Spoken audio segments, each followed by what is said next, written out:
আসসালামাইকুম। কি খবর, সবার কেমন আছেন? আলহামদুলিল্লাহ ভালো আছি আমি। আমাদের শুরু হয়ে গেছে থাইল্যান্ড সফর। আমরা এখন বিমানে উঠতেছি। সামনে লিফট আছে, লিফট দিয়ে নিচে যেতে হবে। সিট দেখতে হইব, জায়গা তো নাই।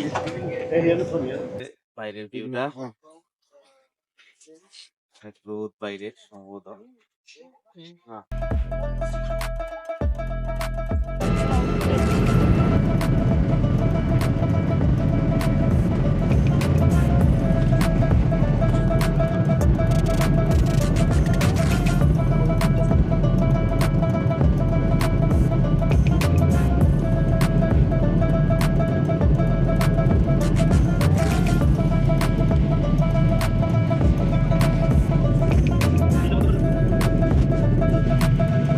তো অনেকগুলো এয়ারলাইন্সে 7:30 বলছে যে এখানে আমরা ওই ভিতরে টিকিট পাই নাই, পরে বাইরের থেকে টিকিট নিতে হয়েছে। এখন দেখি বাস কখন আসে। গাড়িতে উঠে বসছি। আমরা বাস পাই নাই, আমরা ওই যে এখানে 200 বাদ করে টিকিট কাটছি, তারপরে এই যে মাইক্রো হাইসে উঠছে। এখন একটু পর রওনা দেবো। এখন বাজে হচ্ছে 7টা, 7:30 বাজে। 7:30 টাইম ঠিক আছে, একদম পারফেক্ট টাইমে বাস ইয়ে হয়েছে। আরো 3 মিনিট বাকি আছে, এখনো বাস ছাড়ে নাই। হোটেলের ভিতরে এই হয়েছে রুম। এই যে বেডটা ডাবল বেড, আর এই হচ্ছে ওয়াশরুম। এটা হাত মুখ ধোয়ার বেসিন, এটা কমোডটা, আর এখানে হচ্ছে শাওয়ারের সিস্টেম। আর যদি এই দিকটা দেখাই, তাহলে এই যে বারান্দাটা, এখান থেকে বীজটা সম্পূর্ণ দেখা যায়। খুব সুন্দর এখান থেকে দেখা যায়। এটাই বীজ, আর এই পাশটা হচ্ছে এটা,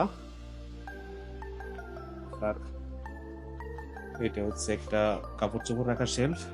এটা একটা টেবিল। এই যে টেলিভিশন, যদিও দেখার কিছু নাই।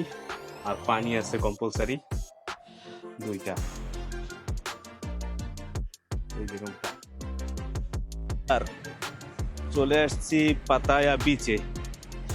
কেবল হোটেলে এসে চেকিং করছি, চেকিং করে মালপত্র রাখছি। এখনই এই লোকের শখ হয়েছে সাগর দেখবে, তাই চলে আসলাম সাগরের পাড়ে। সাগর পাড়ে মানে হোটেলে আইসা এই 5 দিন ধরে শুধু তার মনের ভিতরে একটাই যন্ত্রণা যে এত ঘুরলাম কিন্তু হোটেল পাইলাম, এই সাগর পাইলাম না। তো এখন আইসা যেই দেখছে সাগর, ফার্স্টে হোটেলে আইসেই বলতেছে আমরা সাগর যাবো। এই যে এখন আসলাম সাগর পাড়ে।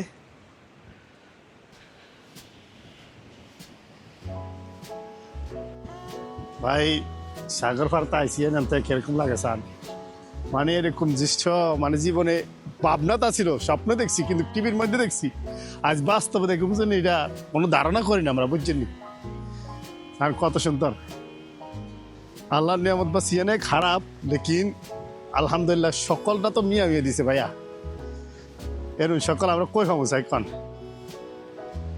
টিয়া হইলে মানুষের সব জায়গাতে যাইতে পারে, সব জায়গায় টিয়া থাকলে টিয়া দিয়ে কি না করতে পারে সান? কত স্বপ্ন দেশ আছে, মানুষে যাইতে পারে না।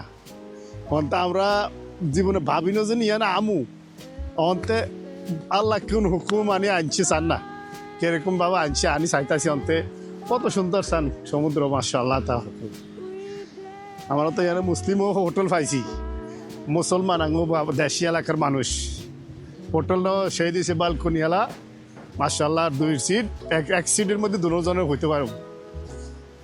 সান কত সুন্দর, মাশাআল্লাহ। এটা সকালের দৃশ্যটা আরো সুন্দর হবে কিন্তু ভাইয়া, বুঝছেনি? অন্তত রাতের দৃশ্য না, এই কারণে দেখা যান সকালের দৃশ্যটা আরো অনেক সুন্দর হবে, বুঝছেন? তা বিচের রাস্তা ধরে হাঁটতেছি, এখানে স্মেল মানে গাজার গন্ধে মানে হাঁটা যায় না। ফার্স্ট টাইম আমরা অনেক ভিডিওতে দেখছি, এখানে বলছে যে গাজা লিগেল থাইল্যান্ডে। আমরা আসছি আসার পর থেকে দেখলাম যে আসলে লিগেল গাঁজা এইখানে এমনিতে যারা ঘোরার জন্য আসবো মানে থাইল্যান্ড না আসাই বেটার। থাইল্যান্ড না আসাই বেটার। পৃথিবীতে আরো অনেক দেশ আছে। আমরা মালয়েশিয়াতে ঘুরছি, এখানে অনেক ভালো লাগছে।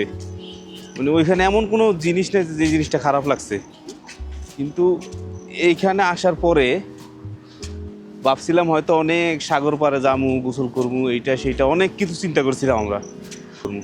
এইখানে আসার পরে সব কিছু একদম ধারণাই চেঞ্জ হয়ে গেছে। ধারণাই চেঞ্জ, একদম ধারণাই চেঞ্জ, একদম চেঞ্জ হয়ে গেছে ভাই ধারণা। আসার আগে অনেক ভালো ছিল। আমরা হয়তো অনেকেই ভিডিওতে নাইট লাইফগুলো দেখায়, কিন্তু বেশিরভাগ ব্লগার যারা আছে এরা এই জিনিসগুলো দেখাই না একদম।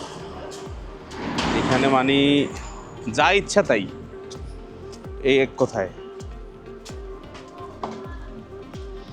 যারা খারাপ পুংনামি পছন্দ করেন তারা যদি আসেন কোনো সমস্যা নেই, কিন্তু যারা নাকি চান যে ঘুরবেন, একটু সাগরটা উপভোগ করবেন, এখানে আপনি সাগর উপভোগ করতে পারবেন না গাজার গন্ধে। গাজা এত বেশি এখানে, গাজার গন্ধ। সিগারেটের মতো গাজা খায় এখানে, সিগারেটের মতো গাজা খায় একদম।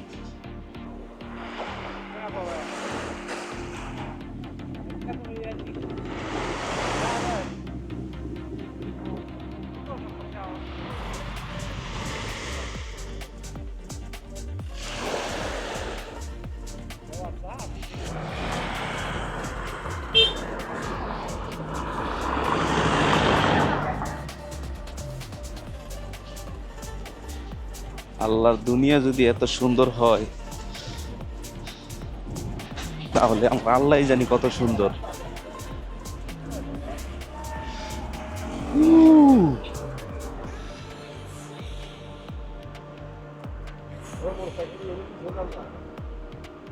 This is the place.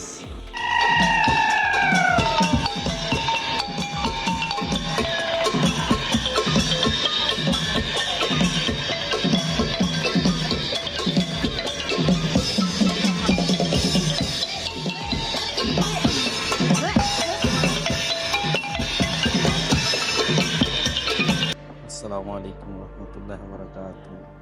সবাই কেমন আছেন? আশা করি ভালো আছেন। আজকে আমাদের ট্রিপের শেষ, থাইল্যান্ড ট্যুর শেষ হচ্ছে আজকে। এখন আছি আমরা থাইল্যান্ডের ব্যাংকক শহরের সুবর্ণভূমি ইন্টারন্যাশনাল এয়ারপোর্টের ভিতরে। কিছুক্ষণ পরেই ইনশাআল্লাহ আমরা রওনা দিব কাতারের উদ্দেশ্যে। দেখা যাক ইনশাআল্লাহ। সব কিছু কমপ্লিট, এখন শুধু বিমানের জন্য অপেক্ষা করতেছি।